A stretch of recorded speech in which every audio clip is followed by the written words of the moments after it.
Welcome to the Life Stuff 101 podcast, dedicated to sharing stories and insights to inspire you to always make your mental and emotional wellness a top priority. We talk to people who share their personal journeys and experiences, as well as to people who share their professional expertise. And there'll also be other times when we share personal tips and stories, which will hopefully somehow spark that aha moment for you too. Because we all have those moments when we think, I wish I had known that earlier in life. That's what Life Stuff 101 is all about. Our discussion today is for general information purposes and not meant to be specific advice. For personalized support and specific answers to questions you may have, please consult the appropriate medical or mental health care professional. Now here's your host who's on this wild adventure ride of life just like you. And yes, a real life person who's actually slipped on a banana peel along the way. Mental wellness coach and psychotherapist, Mio Yokoi.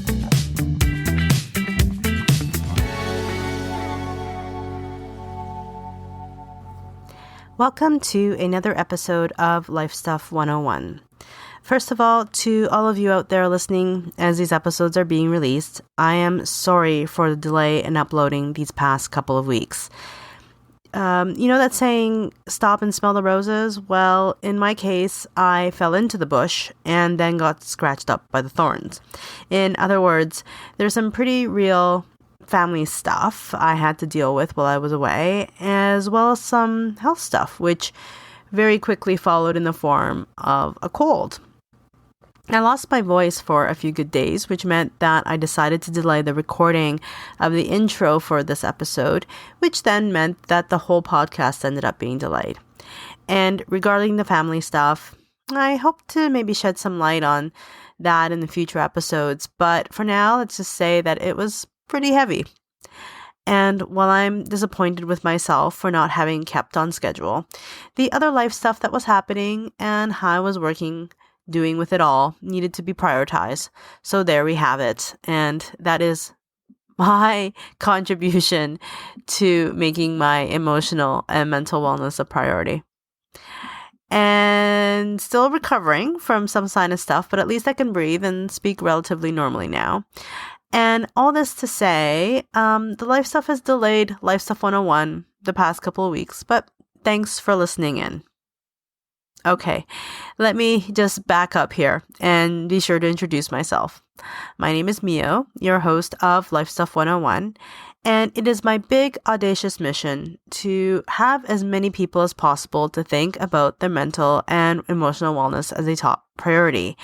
It's my hope that I'll be able to do my bit in helping to move the needle in the conversation by bringing you this podcast through sharing people's personal stories and their journeys, as well as those who work as helping professionals who can shed light on the importance of taking care of our mental health through their experiences and insights. Today, we conclude the really thoughtful discussion I had with Mark Freeman, who is a mental fitness coach, author, speaker, podcaster, and much, much more. And if you haven't had a chance to listen to the first part of our conversation, please go back and listen to the previous episode with Mark, which is episode 12. How to Human. And our thoughts on the mental health system as we know it are some of the topics we cover today. Mark is thoughtful, insightful, and deeply caring, and it was a pleasure to have the opportunity to connect with him. And now, the conclusion to my chat with Mark Freeman.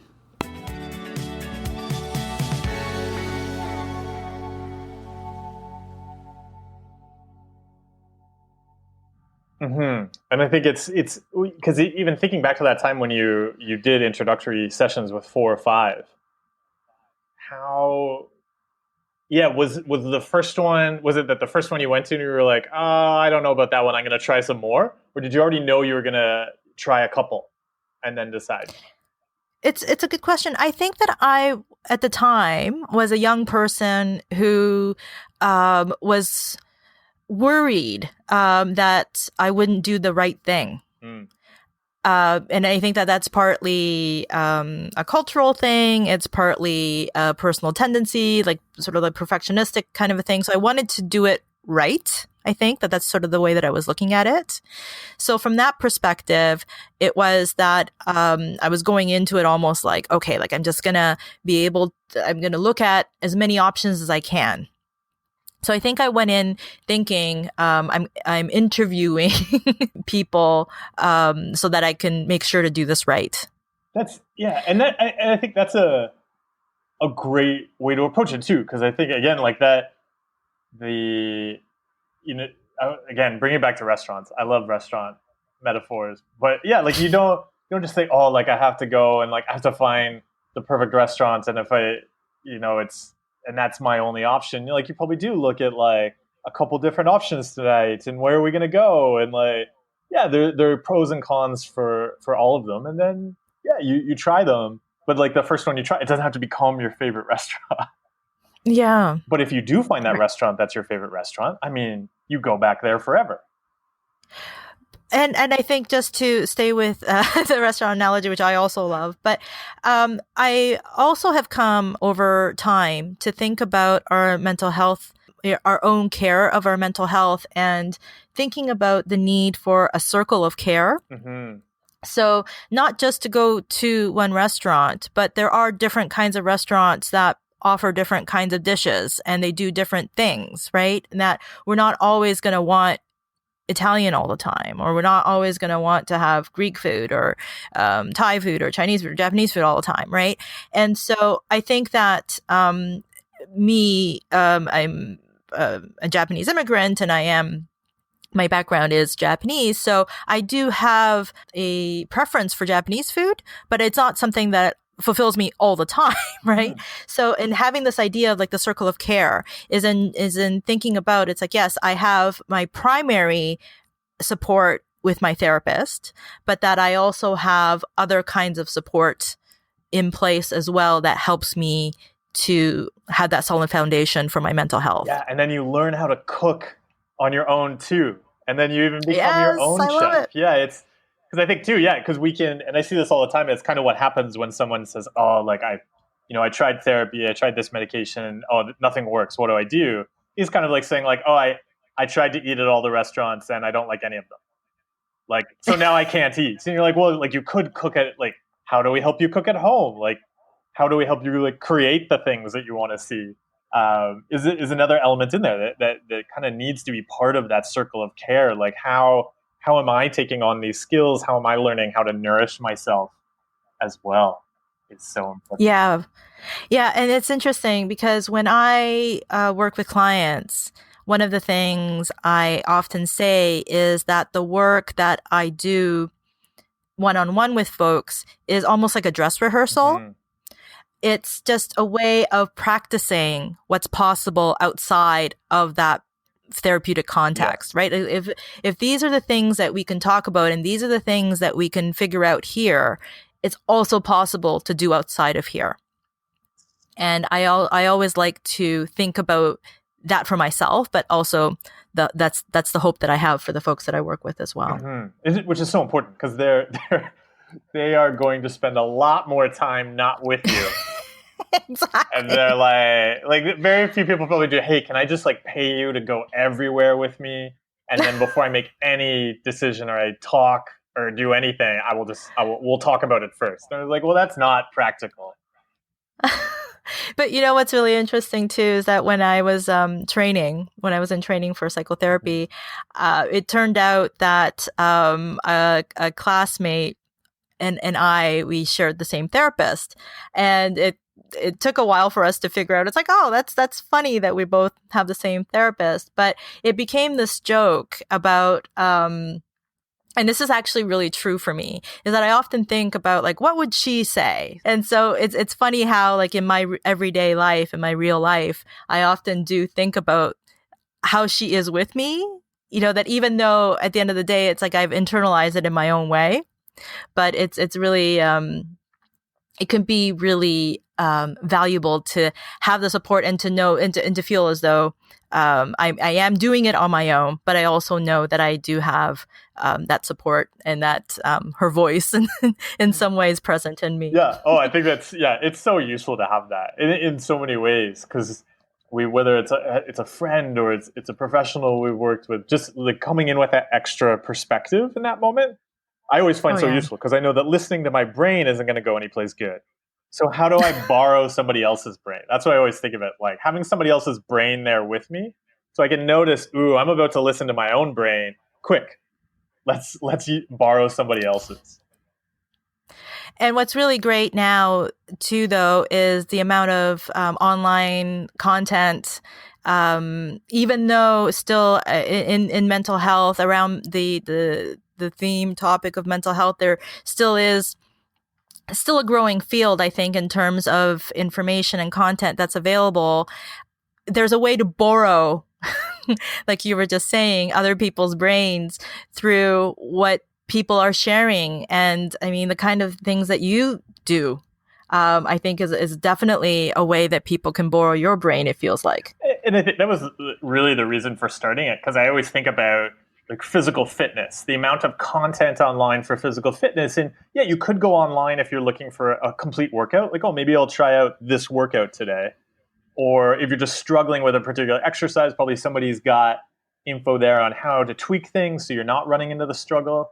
And that's all I was thinking about with mental health. Like, there should just be the same incredibly massive, diverse amount of content around mental health, so that, yeah, sometimes people may like pick a very particular path, but really, just like with fitness, we can constantly be pulling different exercises and trying different approaches, finding people that have run into similar issues that we've had, but also looking at people that have worked on other challenges or dealt with no challenges and just like worked on building skills. And so hopefully, the outcome that we see in a couple of years is really, you've got the same amount of content online about mental health skills that we currently have about physical fitness skills.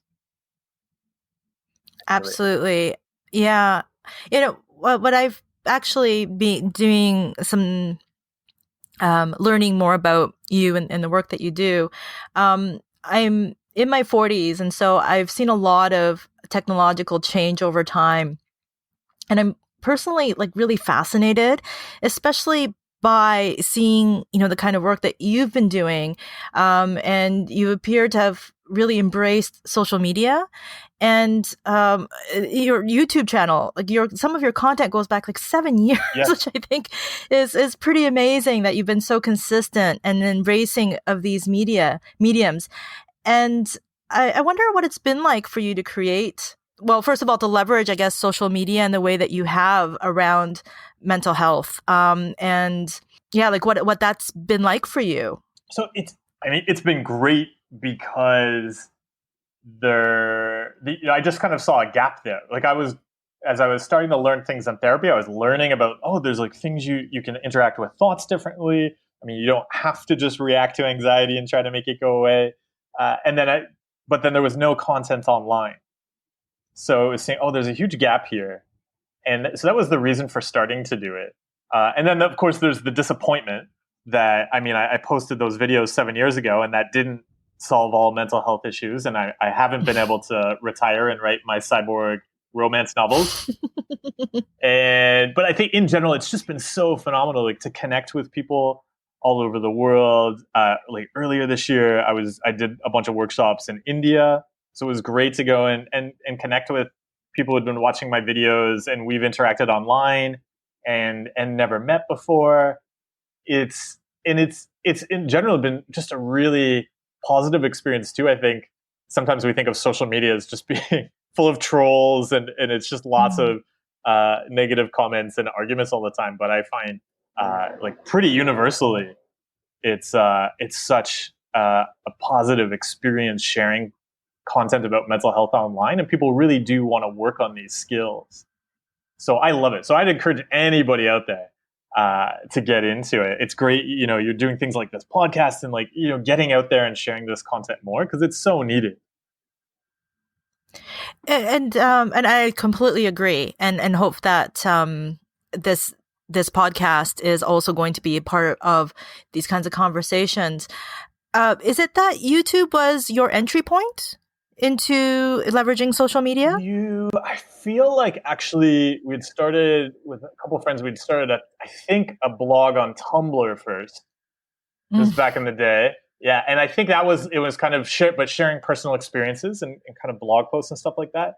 And then YouTube, for me, it was really looking at, so kind of my mission, still and was back then, was just to share mental health skills and tools with the largest number of people possible. So really to make mental health accessible.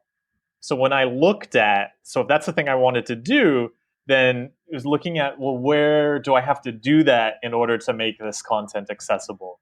And so that meant like things like videos, like people want to see videos. So I have to start making videos.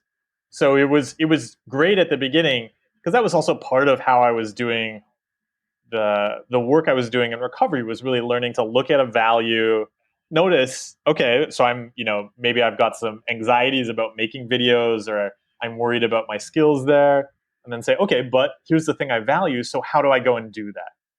And that really was the process behind starting the YouTube videos. It was just saying, oh, like videos are the most accessible way to do things for people, so therefore I have to make videos about mental health skills. And so then I started doing that. And you had mentioned earlier that you first started sharing your experiences because you wanted, like you mentioned, this I'll put it out there, and that and once I share it, then I can just punctuate my sharing in this way, and then I can go off and write my cyborg pirate romance novels. What is it that actually where you realize, like, okay, I'm sharing my story, but clearly this isn't that this has to keep, like, so what was it, do you think, that had you say, I have to keep going? I wonder, because it's been a process, because it was like a side thing, and then for a while I was running a mental health charity, and then eventually I was like, oh no, like I'll just kind of write books and create tools and work with people one-on-one. So there was definitely a journey to saying, okay, this is what I'll do. And I think, I don't know how to describe it. Like even now, looking back, like say some of the videos have been out 7 years, and they still lots of people watch them and leave comments or write about how they were useful. And so I think it was partly that, because also I just assumed, oh, like if I start doing this, lots of other people will start to do more of it too, and there'll be no need for me to do it. But there's still like a lack of content, and there's still like lots of stuff that's not explained out there. So for now, it's still just doing it because it seems like there still is a very real need, and and then I'm in a position right now to kind of fill that need. Yeah. Right. And I guess maybe that having the knowledge that there's been resonance and then getting feedback is maybe been part of that feedback for you to keep going. Although like I think I'm very looking ahead to what I'm going to do next. It's very focused on how do I train other people and how do I share skills with other people to replace me. It's very like it shouldn't. Like these are like very general skills, and so really thinking about moving it to a place where something like physical fitness is at. We really want to have lots and lots and lots of people sharing their stories of recovery and what was involved in that. And I think, and so that's something I think a lot about now. It's got to be about scalability, how to get more people engaged and sharing their experiences and supporting them in doing that. So I'm much more interested in that now, and I think that'll be a bit of the shift in the future. Yeah, that's really great. So, and I feel like we talked about how your entry point into for yourself having those multiple diagnoses, but then to go through recovery and then to be sharing your experiences. I wonder if you can also talk more about the specific work that you've been doing. I feel like just from learning about you, I know that you are a mental fitness coach, advocate, educator, author, just to name a few things. But how would you describe the work that you're currently doing? Yeah, so really the work I do is to help people change things.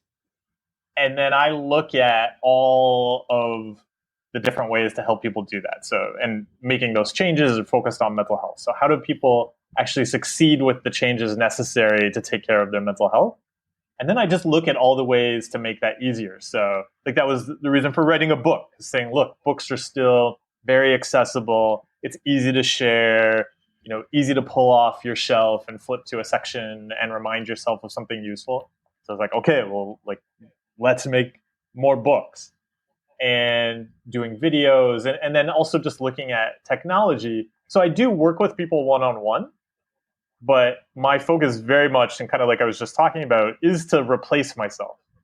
Because I think in some ways the mental health system, we've set up a system where it'd be like if to take care of your physical fitness, you had to exercise with your doctor.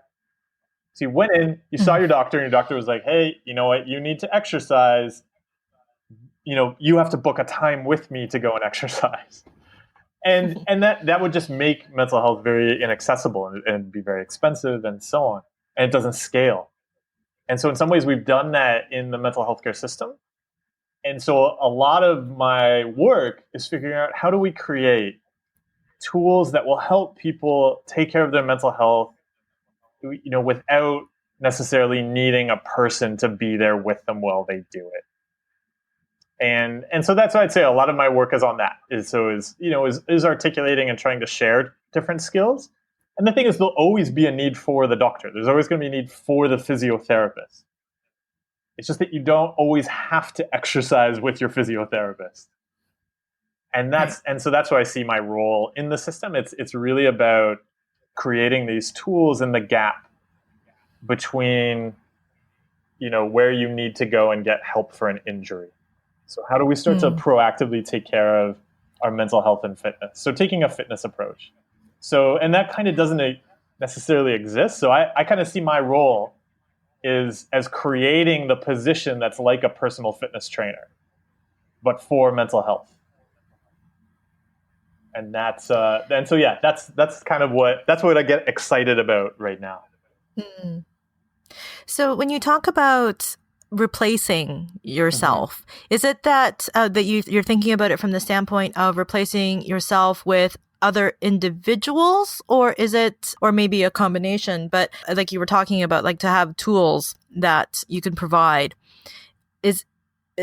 are the tools what you're thinking about that could replace the work that you're doing, or like replace the way in which maybe that you engage in the work? Or is it that you're thinking about like, oh, like if we can have a lot of people thinking about, or to work with you and to learn how you think about mental health support and help, and for them to equip them with those tools to help others? Like how are you thinking about that? It'll probably be a mix of both, but really it's thinking about the tools. Like I always think of mental health as right now kind of being in the spot that personal fitness was back in the 1980s. And so now you're starting to see the emergence of kind of like home workout videos. Right. Get the VHS tape, get their leotards on, and then like work out in the living room to some, jazz aerobics or something like that. But the amazing thing about that is that you could really give somebody a plan. And at first those are kind of, very prescriptive, and like, so if it didn't really work for you, then you might not like it. But now we're seeing, like, especially in workouts, like you can go and get a workout plan from a trainer full of videos, and the trainer never has to be there. And it can be customized, and you just kind of take it and you run with it. And so that's what I'd like to see in mental health as well, that we can say to somebody, okay, look, yeah, we don't want you to have to take time off work and time away from your life to go off to talk to a therapist for an hour. How do we give you the tools to still explore things, get the feedback from a therapist, but you get to do it on your own? We're really supporting you with living your life, but also making these changes. I think when we can have tools like that scale, then we really start to fill gaps in the mental health care system. We really start to eliminate wait lists and things like that. And people can right. access that in a way that it's easier than if they're going to wait until there's a crisis to go and get help. I think, some people don't want to take that first step right now to go and sit across from a therapist. But Yes. They might, if there's kind of a program where they can sit down, watch it, do the exercises, and still get a bit of a push, they might be more open to that. So that's what I look at, because I know that for me that would have helped me a lot sooner, rather than waiting until things were just so bad I had to finally admit and kind of cross that barrier to go and speak with somebody. Would the tools then look like a course or a workshop? Is that I what think you're so. thinking? I like video courses. And so, video courses is something like I before I work with people right now, I have them do a video course. And so we can interact through the course and answer questions, but it's a series of exercises for people to work on their own. And then we can still check in and things like that. But finding ways that people can fit the mental health work into their everyday schedule. I don't know. Where do you see mental health services going? I don't know where mental health services are going. I feel like where I'm currently at right now is just wanting to create an awareness for people to think about, oh, this is something that I can intentionally and consciously care for myself on an ongoing basis or on a regular basis or a daily basis. But because I think about it as for people to feel as though they need to access some kind of a service, like even a book or any kind of a resource, there still has to be some level of acknowledgement that something is off or something needs to change. And rather than to wait until that feeling that something needs to change, I'm trying to figure out how to have more of a conversation or to just have the general knowledge, a lot of the kind of things that we've been talking about today, that how do you insert into the general understanding or the general conversation that, we know that physical health is important. We know that eating nutritionally is part of wellness. All those things, those are given, right? And I think at this point, I feel as though the idea of taking care of our mental health is not so much a given.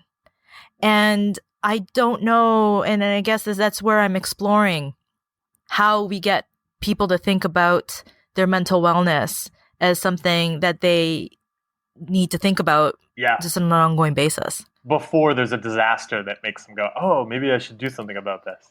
Or even getting to the point where it's like, oh, there's something off about me. I need to go read about it, or I need to look it up online. And often it is in this kind of a way of I haven't been sleeping for the last few months. What's wrong? Or, that often change does happen as a result of some kind of acknowledgement that something isn't working.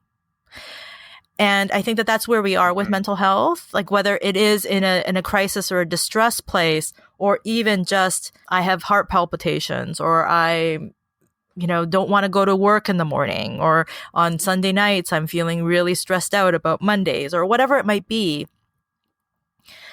That's still, something, it's more a reaction. Yeah.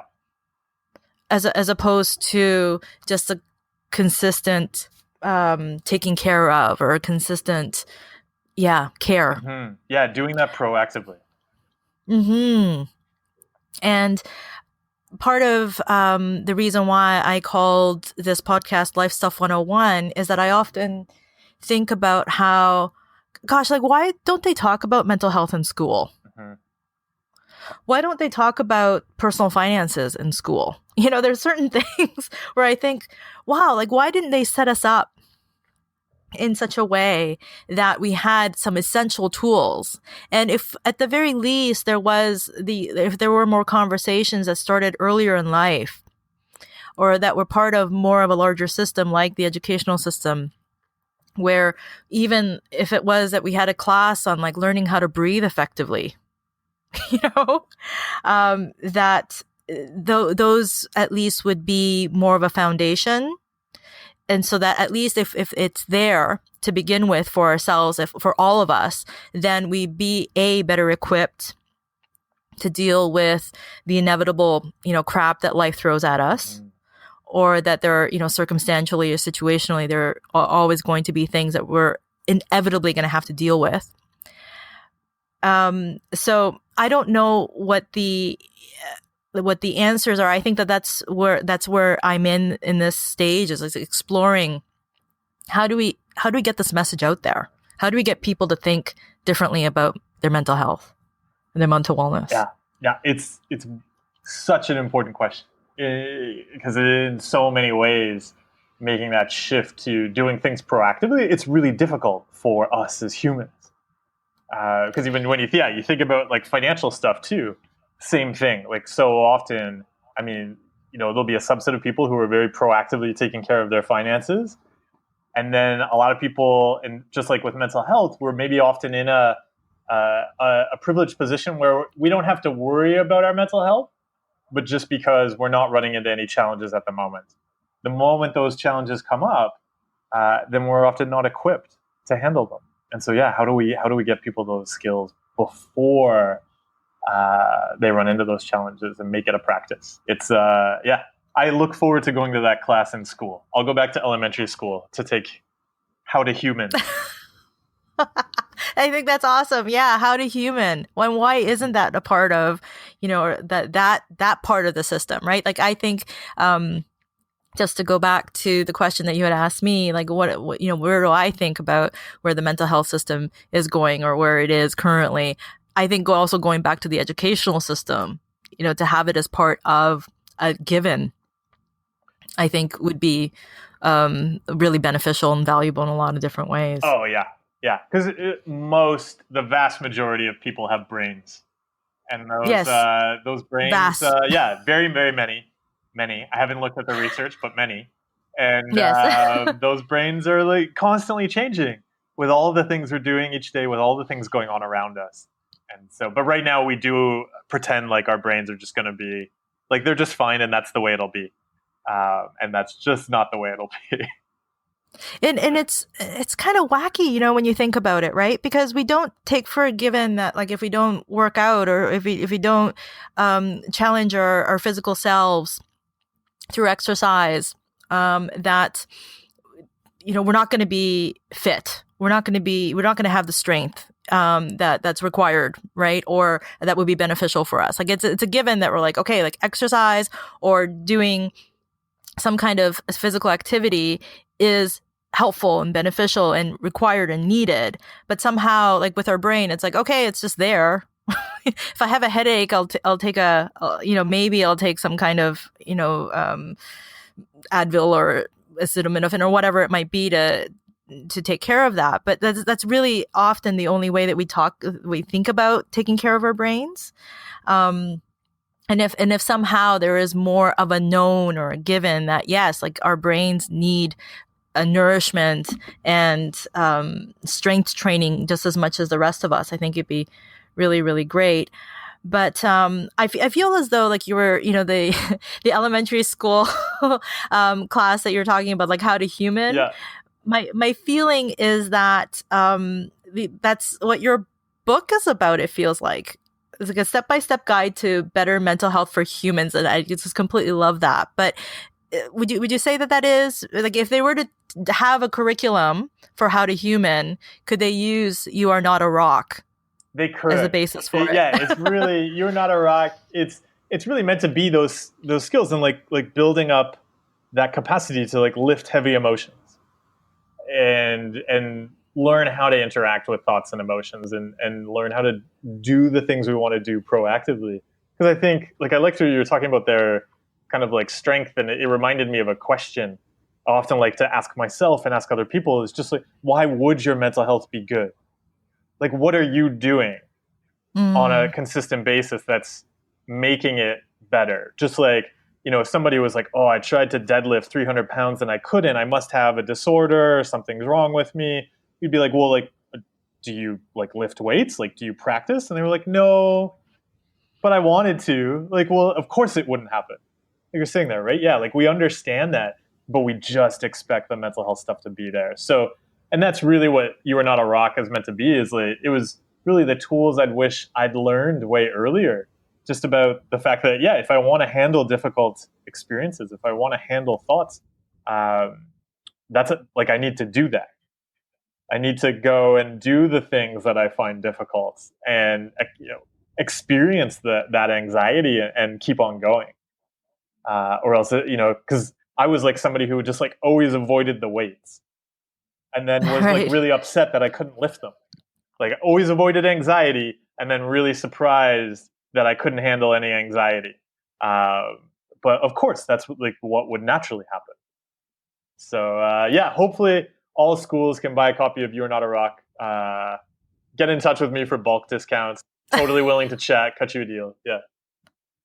But it is so true that often we try to sidestep discomfort as opposed to figuring out how to tolerate, manage, or work through them. And that is one of the, I think, essential lessons that if we can all have that as a given or a known, I think that it would be so valuable to all of us. Yeah. Just and then because then too we can even seek them out. Just like we might, go for a run or a workout and then feel good about it. Like actually see that like I collapsed on the gym floor afterwards in a pool of sweat. So that was a good workout.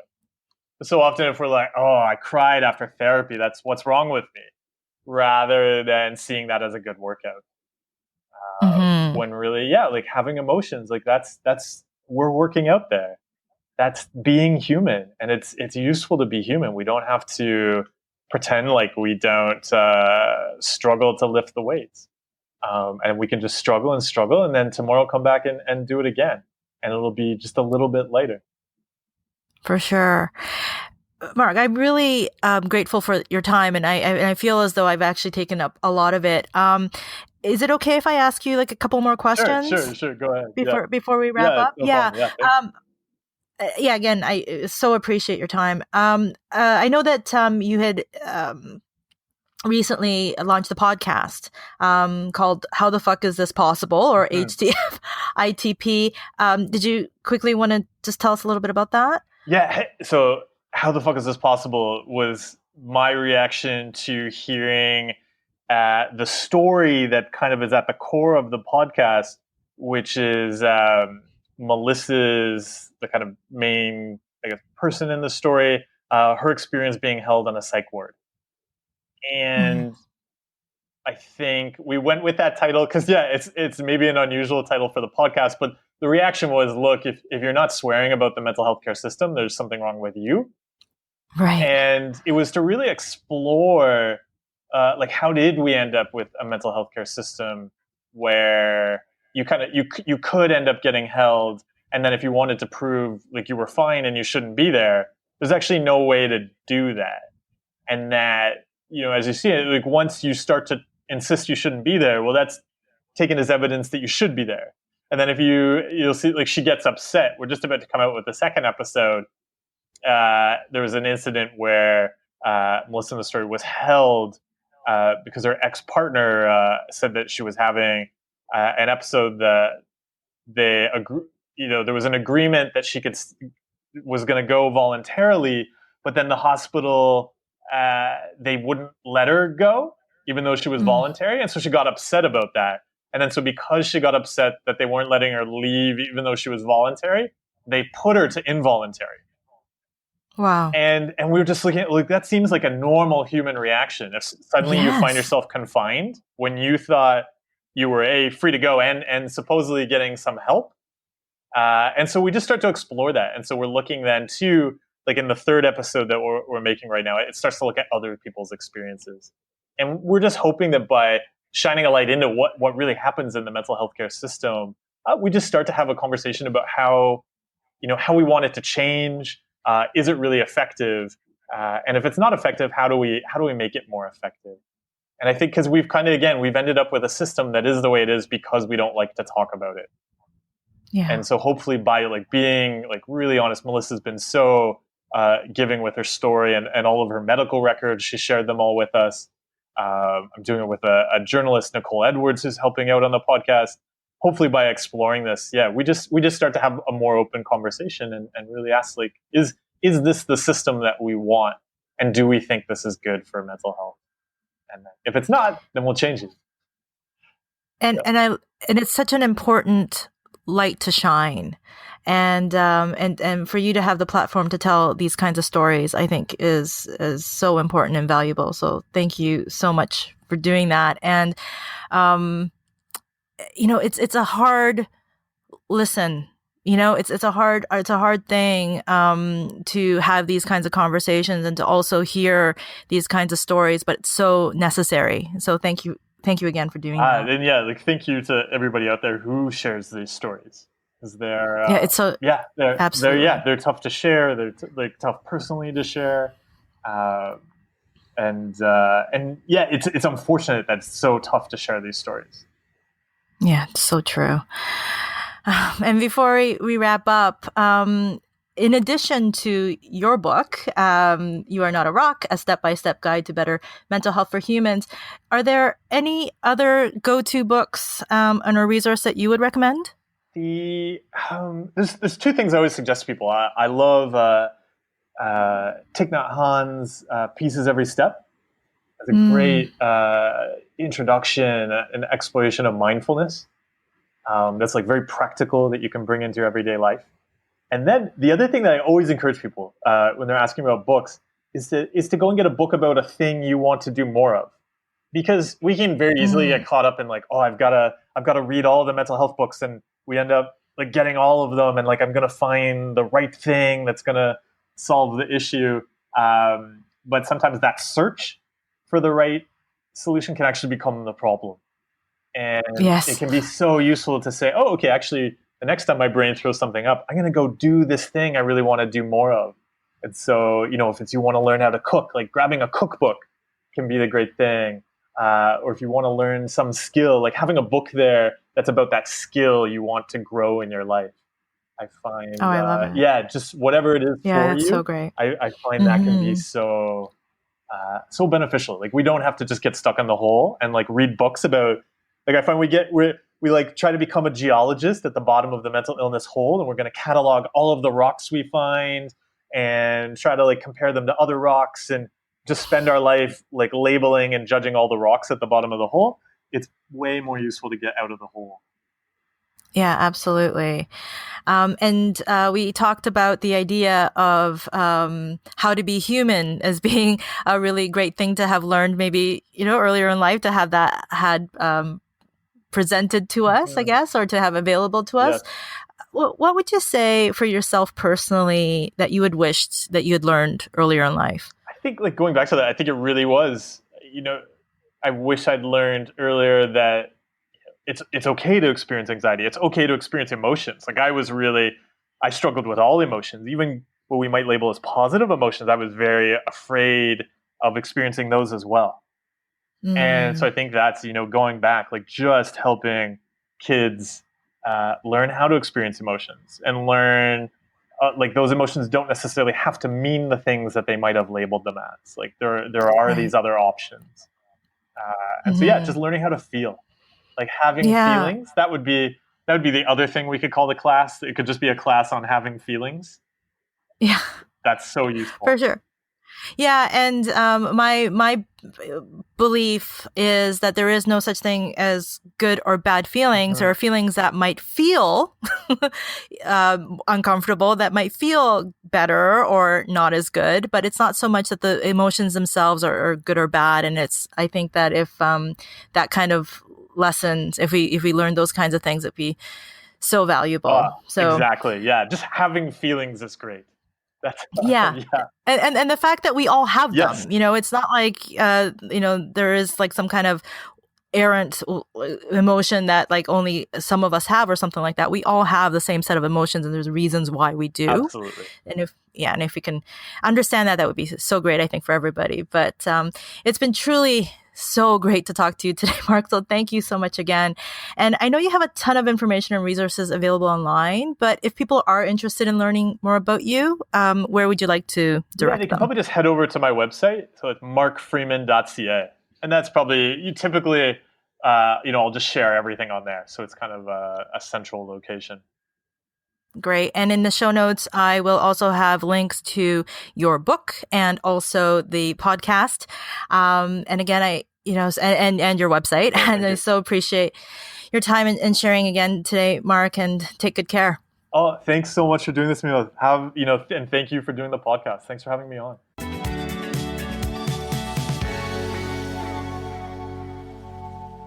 I learned so much from Mark, and I hope you enjoyed our conversation too. The one thing I am so thankful for as a result of working on this podcast is how I've had the opportunity to connect with some remarkable people to learn about who they are and how they're engaged in their work. If you'd like to learn more about Mark and his work, please be sure to check out all of what Mark is up to at markfreeman.ca. That's Mark, FREEMAN.ca. He is the author of You Are Not a Rock, and he can be found on Twitter at The Path to Change and on Instagram at Mark W. Freeman. Thank you again for listening, and if you like what you heard and you haven't already, please subscribe because there are much more of these great conversations coming your way. Until next time, I hope you have a lovely day or evening wherever you are in the world, and I'll be talking to you again real soon. Thank you for listening to today's episode of Life Stuff 101. If you haven't already, please subscribe so that you'll be among the first to be notified when new episodes are released. Always be sure to check out lifestuff101.com for show notes and to be a member of Mio's Miracle Mob. Because as the wise modern-day philosopher John Bon Jovi once said, miracles happen every day. Change your perception of what a miracle is, and you'll see them all around you.